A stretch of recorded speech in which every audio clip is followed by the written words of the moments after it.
Hey guys, wanted to do a quick video for you guys. Found something off the internet on Sunday that I thought was really worth talking about.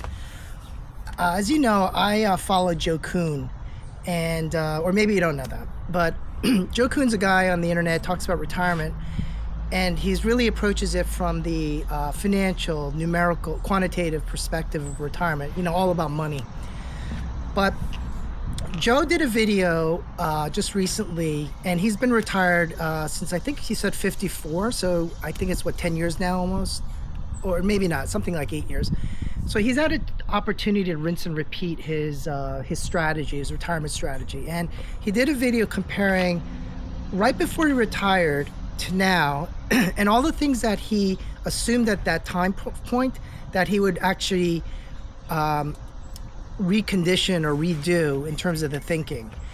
And the number 10 one was the one that really stood out to me, and that was he was so focused on money, more about the money, and not focused on experiences. And it's interesting that he brought that up because, you know, I did a video just recently about Die with Zero, and in that book it talks really about the replacement cost of money and replacing it with experiences. Because you know, why do we want to retire? It's, you know, there are many people out there who do love their work. I know that Donald Trump loves his job, and all the guys in his cabinet, they're older guys. There's something to be said about those kinds of folks. But for the common man like you and me, there's a window, I think, that we can only, you know, work. And on top of which, I don't think many of us want to work. I certainly want to get out of the rat race and enjoy the fruits of my labor, spend time with my children and my family, and do things like travel, which is, I think, so important because we don't have an opportunity to do that much because, you know, obviously it takes a lot of time. But when in retirement, you have a lot of time, presumably. So he talked about that, and, you know, it got me thinking because one of the things that I've been seeing in my feeds as of late is the opportunity to go to Vietnam. Now, it's no secret that I think Southeast Asia is a destination where most American expats want to go. It just seems like a trade-off between there and like Central America, where things are a little cheaper, the climate is the same, etc. But the thing that I found very interesting about Vietnam is just, you know, I've never been there, but at least from the YouTubers I'm seeing their videos on, it just seems like a destination that is really affordable and really approachable and livable. And naturally, you know, I'm Asian, as you can tell. So a lot of the things that they're doing, their culture is not unfamiliar to me. But what I think is so cool about the place is how modern it has become. It's become so modern, and because after the war, I think all they're doing is building up the country.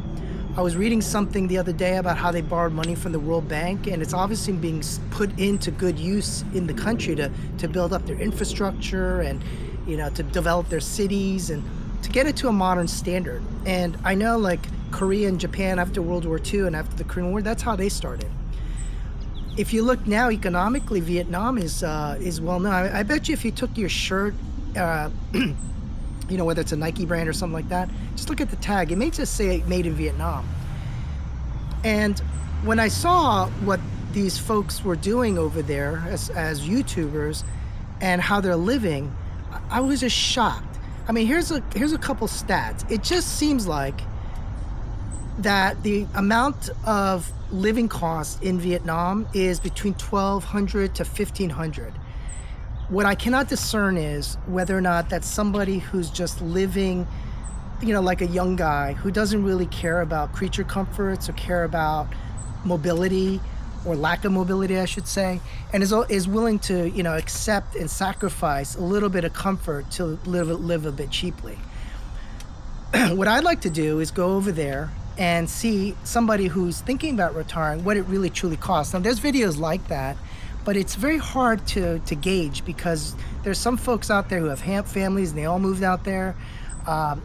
There's some guys who've moved out there and they just talk about it and they talk about their expenses, etc. Personally, I don't mind living a little bit less. One of the things, the major complaints that if you've already seen some of my videos that I've had is the constant level of expenses that as Americans we're continually having to pay. It's bills upon bills, and some of them just kind of come out of the woodwork from nowhere. And it's a little bit of a sad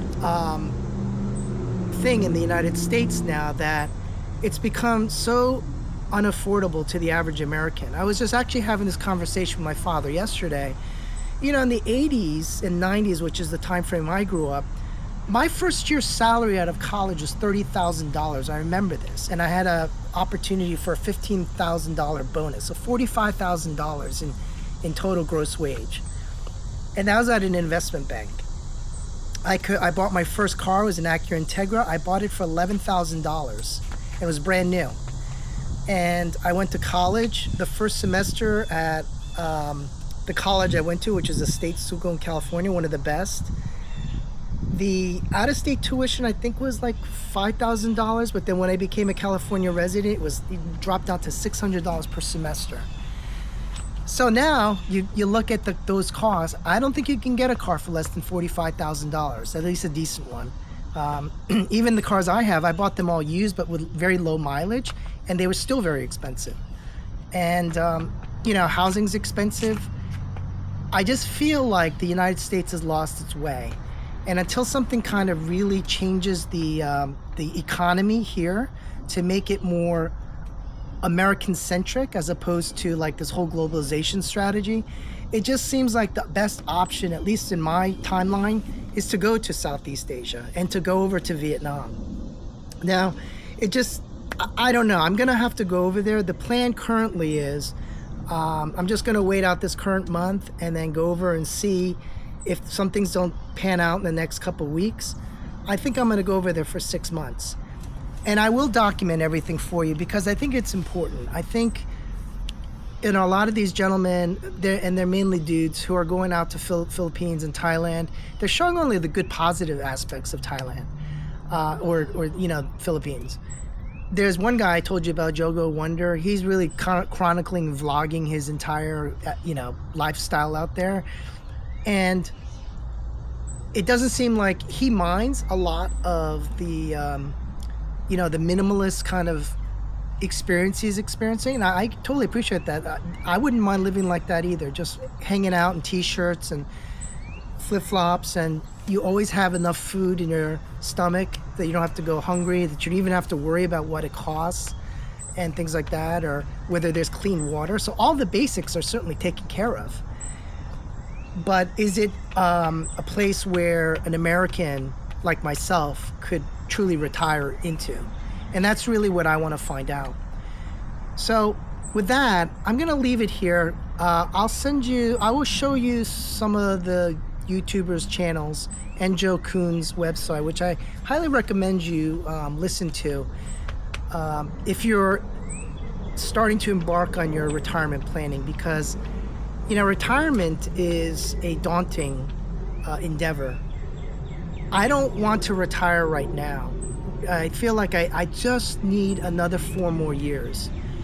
But, in certain cases, I think even with Joe and some other folks that I've seen on the internet, and also probably people that haven't done any kind of YouTubing, they're probably in the predicament where they're being pushed out of their companies because of their age.